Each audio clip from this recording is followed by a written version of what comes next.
Have you ever felt like a tiny boat, floating aimlessly in a huge ocean of social connections, wishing you could find a place in the hearts and minds of the people around you?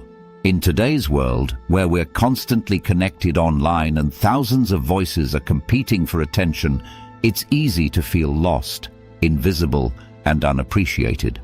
But what if I told you there's an ancient philosophy that can act as your guide, helping you stand out and truly matter to others? Welcome to a journey where timeless wisdom meets modern life. Today, we're going to explore how to make yourself a priority in the lives of others, not by playing games or manipulating people, but by using the deep and genuine principles of Stoicism. Stick with me as we dive into how you can become a guiding light in your relationships, shining so brightly that others can't help but notice, value, and cherish you. If you're ready to uncover these secrets, make sure to hit the subscribe button, give this video a thumbs up, share it with your friends, and stay tuned until the end. Every moment of this journey could be the key to transforming your relationships. Step 1. Understanding the problem. In our search for meaning and importance in the complex web of social relationships, many of us face a frustrating imbalance. We often feel like we care more about others than they care about us. This can leave us feeling undervalued and questioning our self-worth. This is where Stoicism, an ancient philosophy filled with wisdom, can help. Stoicism, taught by great thinkers like Marcus Aurelius, Seneca, and Epictetus, focuses on controlling what's within our power. Marcus Aurelius once said, "You have power over your mind, not outside events. Realize this, and you will find strength." This idea reminds us that our worth doesn't come from others' opinions, but from how we see ourselves and our ability to stay strong inside. Seneca, another Stoic philosopher, stressed the importance of knowing ourselves and our goals. He said, "If a man knows not which port he sails, no wind is favorable." In other words, if we don't understand our own values and direction, we'll never feel fulfilled. This is especially true in relationships. Knowing our own worth is the first step to being valued by others. Epictetus, known for his teachings on control, said we should focus on what we can control, our actions, attitudes, and responses, and let go of worrying about how others see us. This mindset frees us from seeking external validation and helps us build a strong sense of self-worth that doesn't depend on others. Even modern psychology supports this idea. Carl Jung, a famous psychologist, once said, "The privilege of a lifetime is to become who you truly are." This aligns with Stoic principles, showing that true happiness comes from living authentically and in line with our own values. Step 2. The solution. To strengthen our importance in the lives of others, we can turn to Stoicism and other philosophical teachings for practical advice. The goal isn't to manipulate or use tricks, but to build real, meaningful relationships based on honesty and mutual respect. At the core of Stoicism is the idea of focusing on what we can control. As Epictetus said, "We cannot choose our external circumstances, but we can always choose how we respond to them." In relationships, this means paying attention to how we act, react, and interact with others. By being genuine and kind, we naturally become more valued and appreciated. Marcus Aurelius emphasized the importance of being authentic.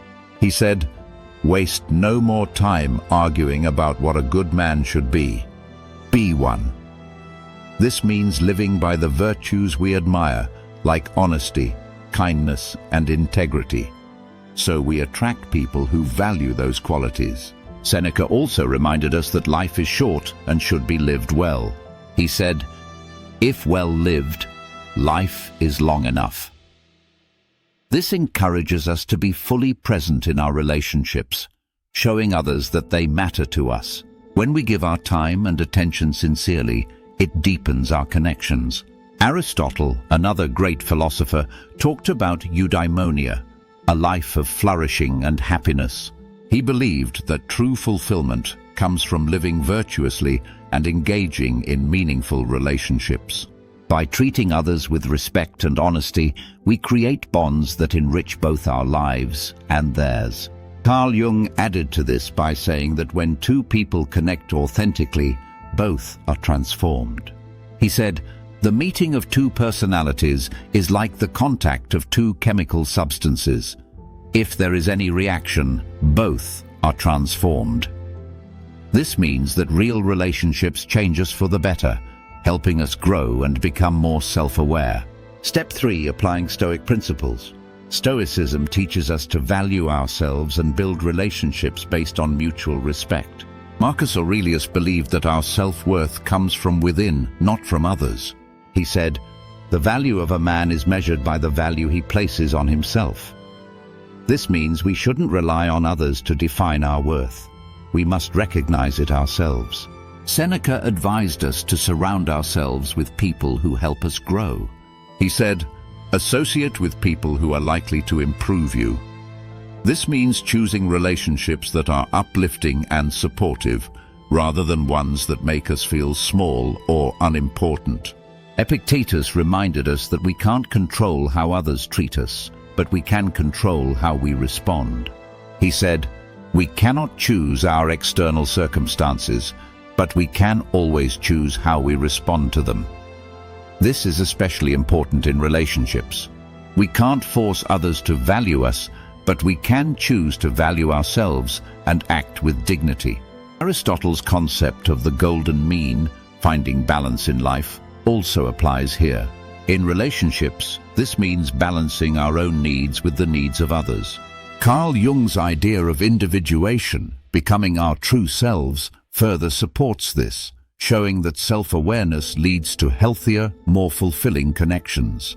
Step 4. Practical steps. To be more valued in our relationships, Stoicism offers practical advice. Marcus Aurelius taught us to value our time and presence. By managing our availability wisely, we show others that our time is precious, which in turn increases our worth in their eyes. Seneca suggested that we should be selective with our time and company. He said, "To be free from the yoke of our own desires, and to be able to relax and lay aside our anxiety." This means not seeking constant validation from others, but instead understanding the power of absence. When we step back occasionally, it allows others to appreciate us more. Epictetus emphasized focusing on what we can control, our actions and choices. By managing our time and attention wisely, we show self-respect, which encourages others to respect us too. In practical terms, this means setting boundaries and not always being available. It's not about playing games, but about respecting our own time and teaching others to do the same. When we allow people to miss us, it creates a healthy dynamic where our presence is truly valued. Step 5. Developing patience. Patience is a key Stoic virtue. Marcus Aurelius saw it as a form of inner strength. He said, "You have power over your mind, not outside events. Realize this, and you will find strength."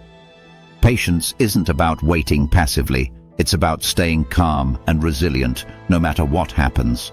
Seneca viewed patience as a way to resist life's pressures. He said, "The greatest remedy for anger is delay." This means taking a moment to pause and reflect before reacting, which helps us respond thoughtfully instead of impulsively. Epictetus taught that true freedom comes from self-mastery. He said, "No man is free who is not master of himself."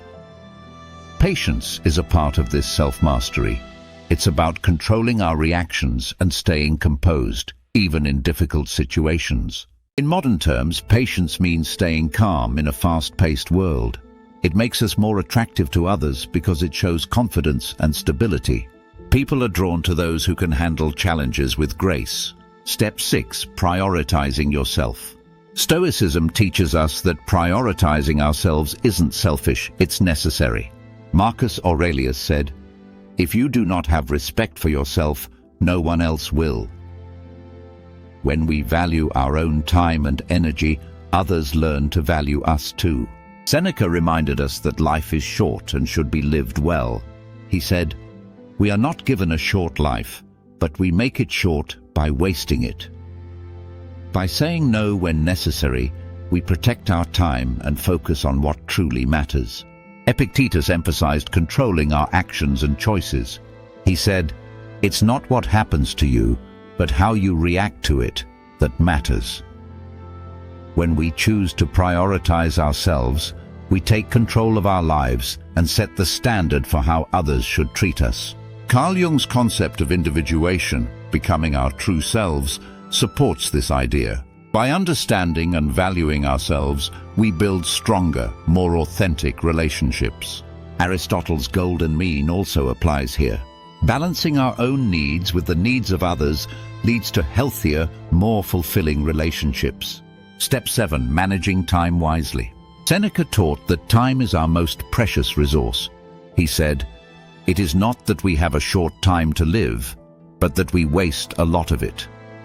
By using our time wisely, we can focus on what truly matters and live a more meaningful life. Aristotle believed in pursuing activities that enrich our souls. By managing our time well, we can dedicate more of it to personal growth and happiness. Epictetus reminded us to focus on what we can control, our actions and choices. By spending our time on things that align with our values, we live more purposefully. In practical terms, this means being intentional about how we spend our time. It's about choosing activities and relationships that bring us joy and fulfillment, rather than wasting time on things that don't matter. Step 8. Finding true freedom. Epicurus, another great philosopher, believed that true freedom comes from self-mastery. He said, "No man is free who is not master of himself." This means controlling our emotions and decisions rather than letting external events dictate our lives. This idea aligns with Stoic teachings. Epictetus said, "It's not what happens to you, but how you react to it that matters." By mastering our reactions, we gain inner peace and freedom. Aristotle's concept of eudaimonia, living a virtuous and rational life, also supports this. True happiness comes from living in alignment with our values and controlling our actions. Carl Jung's idea of individuation, becoming our true selves, further emphasizes the importance of self-mastery. By understanding and managing our emotions, we achieve psychological wholeness and autonomy. In the end, the journey to self-mastery is about taking control of our lives and living with purpose. As Marcus Aurelius said, "The best revenge is to be unlike him who performed the injustice." By staying true to our values and focusing on what we can control, we find true freedom and happiness. Thank you for joining me on this journey through Stoic wisdom and philosophical thought. If this resonated with you, I invite you to explore more content on self-discovery and personal growth. Don't forget to like, share, and subscribe for more thought-provoking insights. Stay wise, stay curious, and until next time, embrace the path of self-mastery and make every moment count.